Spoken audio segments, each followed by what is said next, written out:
Hello,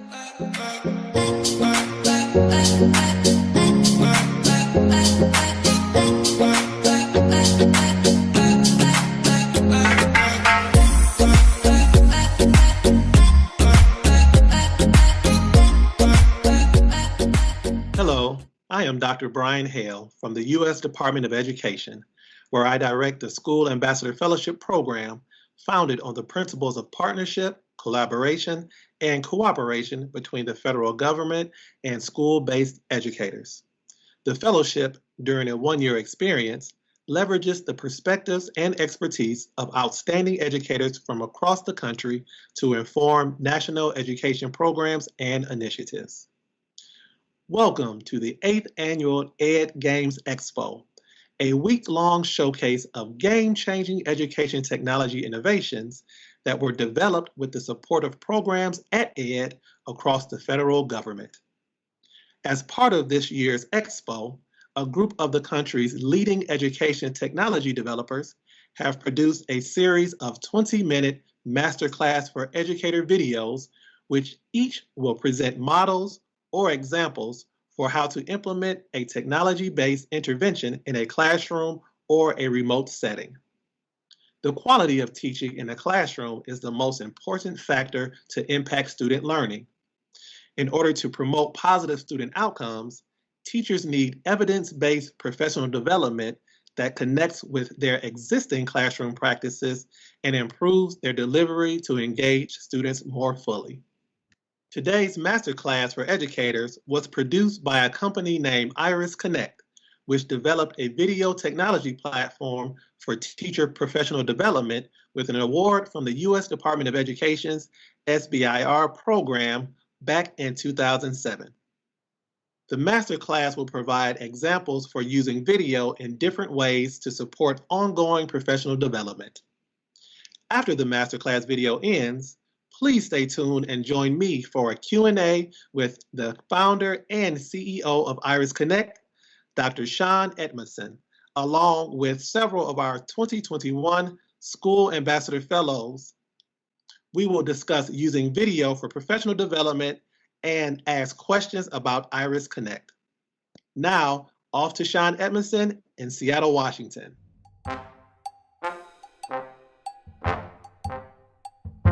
Whenever we see or hear a recording of ourselves, it tends to be unsettling, uncomfortable. Why is that? Beyond regretting that haircut or those poor fashion choices, I think it's because it's revealing. The recording tells us some truth about ourselves that we don't often see or think about. It shows us what we're actually doing, objectively. And there's something very powerful about that when it comes to improving any behavioral skill. If we want to become better at the things that are important to us, we've got to examine them. We need to see the truth, to reflect on our performance and to set goals to become better. Do you think that there is a high school football team anywhere in America that doesn't study video? I doubt it. Every one of those teams knows that video analysis is an essential tool to improving their performance. So they watch great teams make great plays, and they watch themselves to see what they did well and how they can improve. And just like football, teaching is a performance. It's a plan that's being executed in real time with quick decisions coordinated within a large team. And just like football players, teachers can also improve their performance by studying video. Well, you said like 3 times, so work on that. All right. Okay. Yeah. And that's what we do at Iris Connect. Since 2007, we've been developing technology and tools that help teachers reflect on the teaching and learning that's happening in their classrooms, to identify their goals, and to get better. After working with more than 100,000 teachers in 40 countries, we're confident that every teacher should be using video as part of their professional development. In this masterclass, we're going to share an overview of how teachers are using video to improve their teaching. We're going to highlight some of the key ways that they're using video, and then give you some tips and point out some of the pitfalls to avoid. Good job. Well done. Thank you. High five. Our goal at Iris Connect is to enable effective professional development for teachers. And the research is clear. Good PD requires a variety of learning activities. If a teacher does all of them, then we're confident that the skills that they're learning will actually change how they teach. The problem is that some of these activities are really hard to achieve in schools.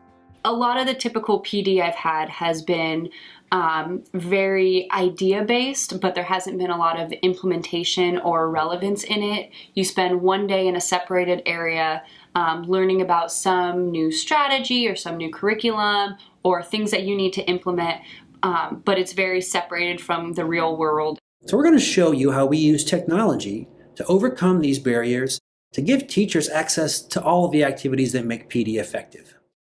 When we're learning something new, it's important to understand the underlying theory and research. For example, if we want to improve our formative assessment, it's useful to know that the research shows a direct relationship between student outcomes and teaching that includes a dialogue with students. It's this dialogue that makes students' thinking visible to teachers so that they can assess their understanding and provide them with feedback. Now, to give teachers access to this kind of theory, we've built an online course tool into our web platform. The schools that use our platform can create their own courses using this tool with their own content, or they can dive right into the content that we provide. And once we understand the theory behind a new instructional practice, it's helpful to see a model of it. What does it look like when it's done really well? We've created an app that makes it easy for teachers to record their classrooms. You can use your own mobile device, or you can use one of our camera kits, which provides multiple camera angles and multiple audio channels to capture everything happening in the classroom. And if you're distance teaching, then we've got that covered too. We have a screen capture tool as well as video conferencing tools built into our platform. After teachers record their instruction, it's automatically uploaded to the cloud, where it can be shared with others, but only if you choose to share. Teachers are always in control of their videos, and only they can decide who sees them. Expert teachers can also annotate their lessons, providing time-linked notes that explain in detail what they're thinking and what they're doing. And together, these video models with these annotations make a powerful learning resource that can benefit many teachers for years to come. So after learning the theory and seeing models of how it's done well, a great next step is self-reflection. Now, not all teachers are going to be ready to share their videos right away. I didn't want to do the videos. Didn't want to use the camera. Wasn't going to. I'm going to teach one more year. I said, I don't want to learn anything new. No, thank you. But they can still benefit from studying their own performance privately. Teachers rarely get to see themselves teach. And when they do, they often have an epiphany. They say things like, I didn't know I was doing that, and I'm going to change that tomorrow. And I watched the first couple videos and I thought, wow, I did learn a lot from doing this. So with the underlying theory and a model to look at, they've got something to compare their own performance to. They can begin making a plan for how they want to change. They can develop a hypothesis about their own classroom. They can say, I think if I make this change, then this will happen. I could really see this as a tool that you would use frequently in your classroom. Just for yourself, even if you never shared it with anybody else. The number one benefit, I think, is personal reflection. We get so involved in all of the planning and just the minutia of like day-to-day, what do I need to do in the classroom? With this set into our professional development, what we've been doing is having basically time to reflect on our teaching and improve ourselves and our own pedagogy. Before watching a video, always establish a clear purpose. What are your goals, and what specifically will you be looking for in the teaching and the learning? If you aren't clear about this, you might focus on the superficial details that can waste precious time and actually be counterproductive. Plan ahead and clearly know your purpose before you push play. If you're serious about getting better, you need to be serious about collecting data. Once you're clear about the changes that you want to make, it's important to measure them. These data will tell you where you're at, where you're going, and the progress that you're making along the way. The feedback is instantaneous. You can see then and there the evidence of the lesson, and you can go back straight away and pinpoint the key parts. It's no longer a case of just having one person's perception of the lesson. You can see clear visual evidence there about what happened in the lesson and highlight the key parts, whether it be good or bad. I think it gives a real honest account of my teaching. Teachers often get feedback like, you're not asking enough open-ended questions, or you're not giving enough wait time. Well, how many is not enough? It feels like enough. And how long am I actually waiting? It seems like I'm waiting a really long time. Teaching is more than a craft. It's a science. And it's time to move beyond vague feelings. It's time to use facts and numbers. If I take a really great video and I'm really proud of it, I can also then submit it as evidence for my evaluation system to our assistant principal, which really is helpful because principals can't be everywhere, and being able to share that great learning, I think, really helps support us. The tools that we provide teachers allows them to become action researchers, collecting real data about the teaching and learning in their classrooms. Our platform provides tools that enables teachers to quickly measure what matters. They can create observation rubrics with counters, timers, and rating scales to measure and quantify what's happening. All of these data link back to specific moments in the video. Being able to pause and reflect and take ownership for my own instruction has been extremely powerful. Being able just to reflect on student engagement. Am I calling on more male or female students? Am I calling on one student too often? What are my strengths? And then where are those areas where I can still do even better to meet those students' needs? When teachers watch models and self-reflect, then the benefits of using video become really obvious. And that usually makes teachers willing and excited to share their videos with others, like a near peer or in their professional learning community. I have total control of who I want to share it with. So it hasn't been shown to the entire staff, but with my own PLC or my own certain group of teachers, we can look at it as a small group that I feel safe in and that I know they're not going to judge me because these are colleagues that I trust. Self-reflection is great, but we can't escape our own biases, and we don't know what we don't know, you know? So getting feedback from colleagues is a really powerful way to improve teaching and learning, but also creates collaborative relationships within a school. And research shows that when teachers have more of these kinds of relationships, then their students have more positive outcomes. Now, feedback can come in a variety of forms. First, there's time-linked comments that are linking to specific moments in the video. They allow you to provide feedback whenever your schedule allows. Observation rubrics allow the feedback to be specific and quantitative. And then sometimes you just need to sit down together and watch the video at the same time and have a conversation. What we do is all the science teachers meet together once a week. We're all using the video technology. It's allowed us to get a little deeper in our discussions about the content of what we're actually implementing in our classrooms and being more intentional about making those adjustments. They are able to upload it into the cloud platform. They choose who they're going to share it with and how they are going to share it. If they would like to seek support from an instructional coach or from their peers, they can share it with that individual, get their feedback, and then take the video back away if that's what they wanted to do. We expect students to collaborate and to give themselves and each other feedback, but a lot of times as teachers, we don't want that same public display. So if our students can do it, why can't we? A good format for video collaboration in a professional learning community is called Grow and Show.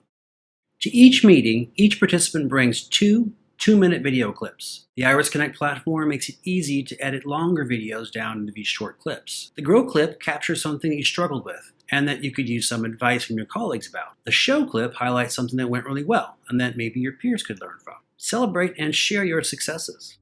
One of the most effective ways to improve, of course, is to work with a coach. A coach can provide a teacher with individualized feedback that's designed to help them work towards their specific goals. The problem with coaches is that there's far too few of them, and the teachers that they work with can be spread over huge geographic areas, so some coaches have to drive for hours to get to the teachers that they serve. This makes providing observation and feedback really difficult. Also, in-person observation can be really disruptive and intimidating. It's made my coach way more accessible because like any good coach, she's pulled in a million different directions. I have been able to be in multiple rooms at the same time without actually being there. Iris Connect allows coaching programs to be dramatically more effective and efficient. A coach can provide specific, objective feedback to many teachers across a huge geographic area without ever leaving their office. And the feedback is more effective because it's embedded directly into the video. When I sit down with an instructional coach to have that coaching conversation, I don't have to worry about her having to have been in my classroom to have seen the interaction with the students or the strategy I'm trying to implement. She can see that on the video, or we can look at the video together and go from there. Video fundamentally changes teacher professional development. It overcomes the challenges of limited time, conflicting schedules, and distance. It allows educators to be precise, specific, and quantitative about studying their instruction. But most importantly, this technology allows teachers to see models of what great teaching looks like. Teaching is so isolating, most teachers rarely get to see other teachers even work. Using something like Iris has helped to make our PD time actually focus on relevant things that we're doing in the classroom right now, or practices that I myself want to focus on. So it's just been bringing it home so that we're using that time more efficiently and wisely on things that matter and can change tomorrow. Video enables teachers to practice new methods for themselves and then to get feedback from their colleagues and from coaches. Our most important asset in education is the experience and wisdom of our teaching staff. Video provides additional opportunities to leverage that expertise. I don't think it matters where you are in your career, if you're a first-year teacher or a 30-year teacher, or like me, I'm 16 years in. There's something that you always can learn, and there's lots of different ways to learn it. And the cameras have been a great way for me to learn using some protocols just by myself when nobody else is around, but they've also been very powerful when I'm using them with other people. This has probably been one of the most meaningful and relevant tools that we have used to really reflect and improve our teaching practices. And that brings us to the end of our masterclass. Thanks for your time and your attention. There's a lot more to discuss, so if you ever have any questions, please feel free to reach out to us. Hey, you did all right. Good work. Thanks. Sorry I stumped at you earlier. No worries. Taking feedback can be tough. We make a good team though, don't we? Yes, we do. Cheers.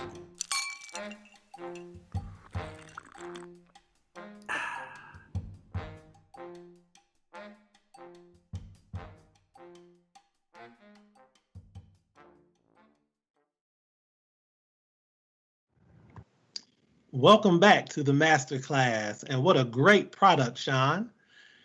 I am joined now by our School Ambassador Fellows, and when I call your name, please introduce yourselves. Amy Whittington. Hello, I'm Amy Whittington. I'm the Pre-K 6 principal at Central Decatur in rural Leon, Iowa. Megan Everett. Hi, I'm Megan Everett. I am a K-6 mathematics coach in the Salt Lake City School District in Salt Lake City, Utah. Tanasha Mahone. Hi, I'm Tanasha Mahone. I'm a third grade teacher in Atlanta, Georgia. Dr. Melissa Sadorf. Hi, everyone. Melissa Sadorf. I'm the superintendent of the Stanfield Elementary School District located just south of Phoenix in Arizona. And Dr. Joseph Maskai. Hello, everyone. I am Joe Maskai, proud principal of Afton Elementary, a 2019 National Blue Ribbon School in Yardley, Pennsylvania. So we're going to go ahead and get into some questions about that great product that Sean has created. So first, I'll ask you, Sean, kind of tell me a little bit about your story. So I was doing my PhD at Utah State University in 2006, I guess it was, and was looking for a good topic.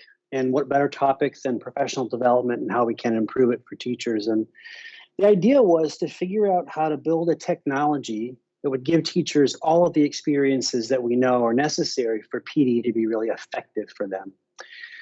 The same kind of technology has already transformed how we get our entertainment. It's transformed how we get our information, how we even order our meals. And so we wanted to take that same technology, computers and mobile devices and the internet, and give it to teachers to help them improve how they access collaboration and coaching. Wow, the product is amazing. It definitely will be helpful for educators across the country. And we have some amazing educators now who just like to ask you a few questions about your product and kind of how it has been used throughout the country. So I'll start with Joseph. Sean, question regarding the product. How does the model provide feedback that promotes student growth and positive outcomes for our students? So Iris Connect, we build a platform where teachers can collaborate with others. We don't actually provide the feedback ourselves. That feedback comes from within the organization, from within the school district, or if the school district is working with an external consultant, a coach, for example, then they use our platform to collaborate. Essentially, what we do is make it easy for teachers to capture their teaching, whether it's on video because they're teaching in their classrooms, or now if they're teaching via distance ed to do a screen capture. Wherever it's happening, we want to make it easy for them to capture what they're doing so they can share it with others, whether it's their local professional learning community or a coach on the other side of the planet, to give them access to their teaching so they can get feedback that's individualized for them. Our next question comes from Megan. Hi, Sean. I was hoping that you could tell me a little bit more about the course tool that I know is embedded. As a coach, I love the idea that I could create those tools for my teachers. But I was wondering more specifically about the ones that you've created on your end, kind of the topics they cover, who created, embedded them, kind of what you hope people might do with them. Yeah, so like I mentioned a second ago, we don't really create our own PD content and we don't provide the coaching ourselves. Having said that, we recognize there's some value in us demonstrating how our platform can be used.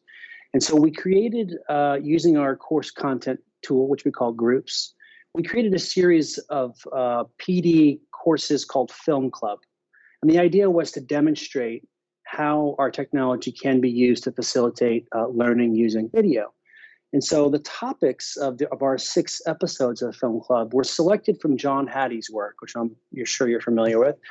John Hattie just identified those instructional practices in the classroom that are known to be really effective. And so things like good classroom dialogue and discourse, effective feedback, effective questioning, growth mindsets, things like that.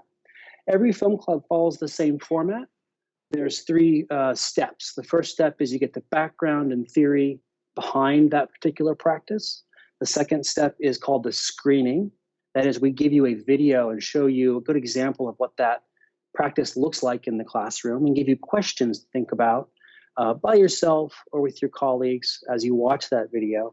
The third step is to try it yourself. Now that you've learned about it, you've seen it done, you've thought about it, now you can go and practice it in your own classroom and try to apply what you've learned with your own students. And so we have now delivered these Film Club courses to tens of thousands of teachers all over the world, and it's been really popular and very well received. Nice. Our next question will come from Tanasha. Hi, Sean. So my question, as you know, teachers are extremely creative. They have great ideas. They love to share ideas. And I'm just wondering what opportunities exist for teachers to share ideas, to contribute to the product, or just to give feedback on how it's working with students. Well, we're always interested in getting feedback from our customers. From the very beginning, we've been a very user-centric product. Teachers represent a particularly unique kind of user because they're in a classroom filled with kids, and so not like your average technology user. So we're always getting feedback from our teachers and customizing the product so that it's tailored to fit the specific needs and the use case of teachers inside of the classroom. Yeah, does that answer your question, or was there more to what you were getting after there? Well, I guess I was wondering, are there opportunities for teachers to contribute to the product, or is that a space that eventually will be available for educators if it's not right now? Yeah, so that group store that I was talking about a minute ago, where we create content, like I mentioned, Film Clubs, teachers can do the same thing, and they can create online courses, and they can do that both in the context of sharing with their local educators within their district, for example, or they could publish content that goes out to the entire world. So, for example, there's a teacher that we worked with here in this area in Seattle, who was asked by her superintendent to share a STEM unit because she's been very successful. And she was able to go and, using our course publication tool, record herself talking about this unit, to provide examples of her teaching each lesson in the unit. She provides all of her lesson plans as downloadable content. And in that way, teachers like Kelly that are really successful can spread what makes them successful across their district. Awesome. Thank you so much. Yeah, sure. Yes, I know educators are the most creative people that I know, so I know that they can give lots of feedback. Amy, what is your question? Thanks. So, Sean, as you referenced in the video, teachers enter the technology world at all different levels with all sorts of different devices. So can you share a little bit more about like basic technology needs or devices or connections that people need to get started with your program?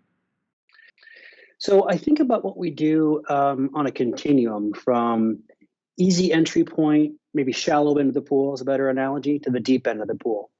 And at the easy end of the shallow end of the pool, you can use your own device, and it could be an Android device or it could be an Apple device, and download our app. And with just your own device, you can then record yourself teaching in your classroom. So that's an easy entry point. At the more sophisticated end of the pool, the deeper end of the pool, our teachers can do things like use a discovery kit, which is a suitcase type camera system that we've provided, inside of which is 2 iPads and 2 iPods. And the iPads are cameras, and that gives you 2 camera angles of the classroom. And the iPods function as microphones. Those devices all pair together and give you a really comprehensive recording of what's happening in the classroom, which can be important because the classroom is a complicated environment, visually and auditorially. And so along that same continuum, teachers can do everything from simple self-reflection, that is, record themselves and watch themselves in private, which is a little bit less risky and also technically easier. And as they have that experience and get value from it, we find that they're often encouraged to take that next step, which is to share that video with others, because that's when you're going to really get something a lot more valuable, because you're getting that external perspective and getting their feedback.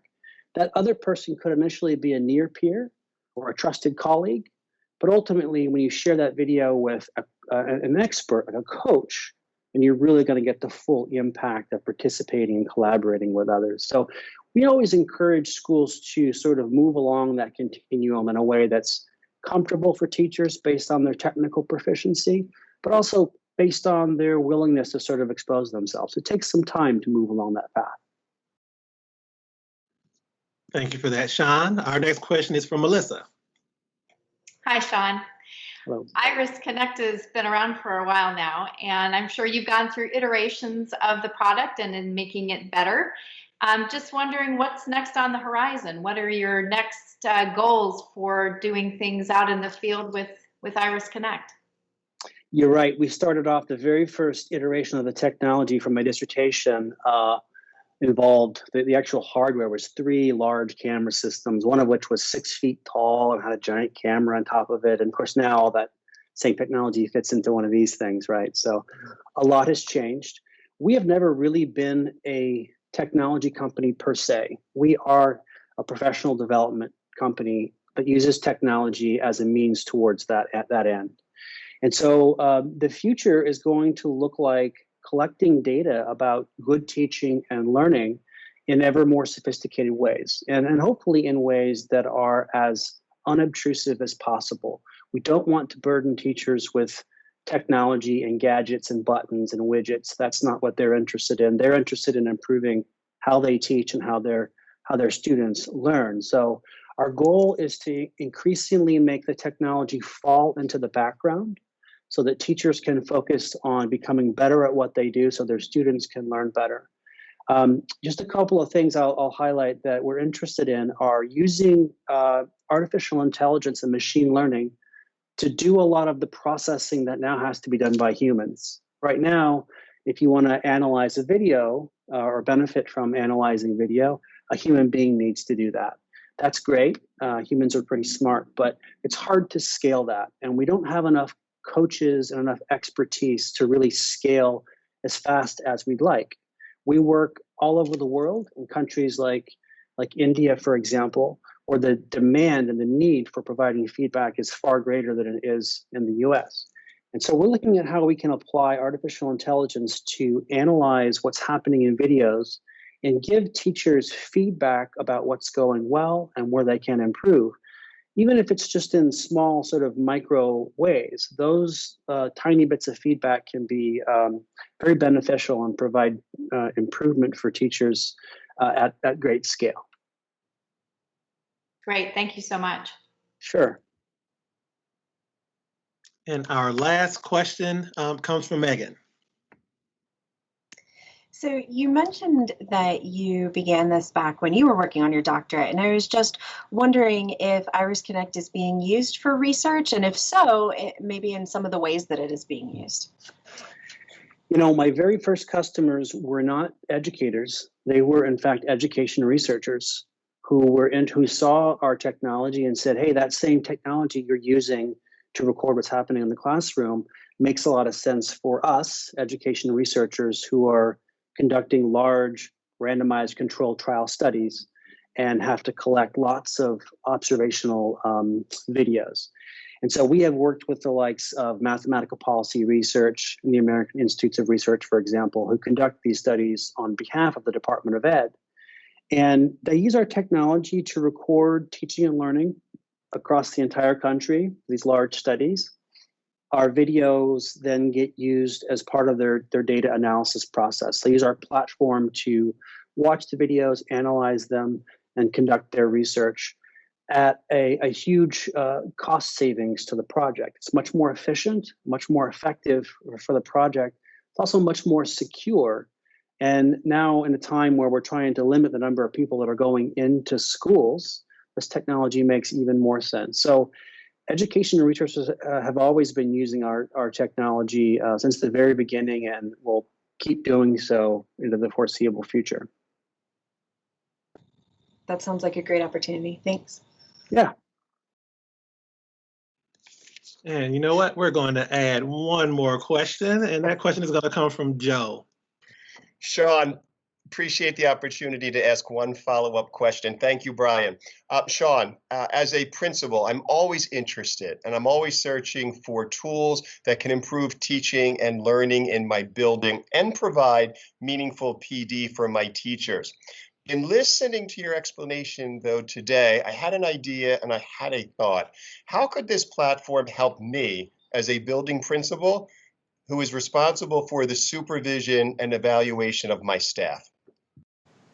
Well, I think a lot of times the way that that supervision comes is in the form of evaluation, which is kind of a summative performance check on teachers, which I think is a necessary and important part, but it's probably just as important that we help you, the principals, help teachers at the formative end of that spectrum.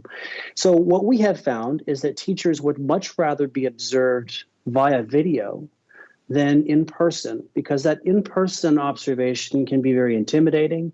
It changes the whole class dynamic. Oftentimes your visit is announced, and so just before you arrive, the students and the teachers are all on their best behavior, and it doesn't reflect a very valuable experience for the teacher. It's a bit of a show. If instead of that, the teacher was continuously recording what was happening in their classroom and then selecting videos that they think are illustrative of what they're doing, where they want, that are specific for what they want help on. And by having them be in control of that process, they feel empowered and they feel like it is actually helping them to develop and grow, and that your presence in that process is not to play gotcha. It's not to evaluate them. And that creates more of a relationship where you're there as an instructional leader to help them improve and grow instead of their evaluator, which is, I don't think, the right dynamic. So we have found, particularly with new teachers who are quite intimidated by that process of having the principal come in, that they're much more excited about having the video as an opportunity to engage with their principals in that way.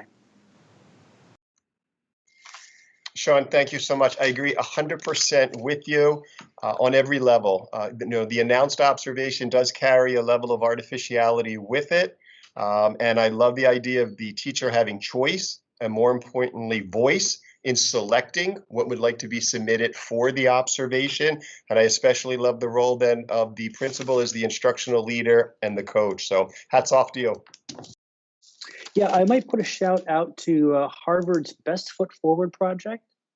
They have been researching the use of video for professional learning for, I don't know, a decade or so now. And they call it the Best Foot Forward project because what they found is that when teachers are allowed to choose the video that they share, put their best foot forward, the validity of that video for the purposes of their professional development is still really high. It's not as if they're cherry picking just the videos that are great and therefore those videos aren't valid. That's not the case. And so, in fact, the benefit is that by allowing them to choose, they feel empowered and part of the process, and the outcomes overall are better for teaching and learning. And in my district, we're talking about a differentiated model for teacher evaluation, and I could see this fitting in very nicely. And I think that teachers would welcome it as well. Great. So thank you. Thank you. Sure. I want to thank all of the School Ambassador Fellows for your participation in today's masterclass with Sean Edmondson. Sean, would you like to share any closing remarks about your great product, Iris Connect? I just wanted to say thanks to all of you for your thoughtful questions and for your work as educators. And if you're interested in Iris Connect, you can find us at irisconnect.com. We're happy to answer any questions you have about what we do. Thank you, Sean, and thanks to the audience for joining us with this masterclass on Iris Connect. Enjoy the rest of the expo.